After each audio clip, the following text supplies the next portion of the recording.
Assalamu алейкум, урматтуу мекендештер, урматтуу диндеш бир туугандар, туткан орозоңуздарды жараткан Кудай кабыл алган болсун.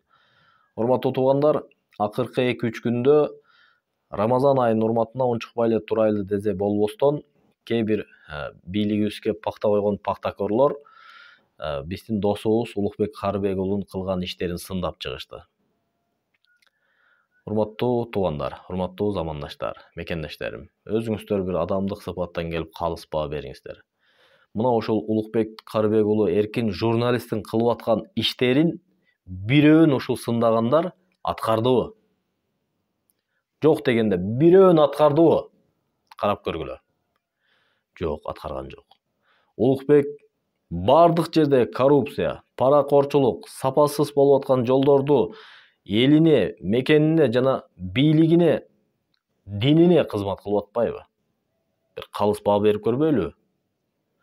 Ушул досубуздун кылып аткан ишин сындагандар, силер бир жолу элиңер үчүн кызмат кылдыңарбы? Көрсөткүлөчү, көрөйлүчү.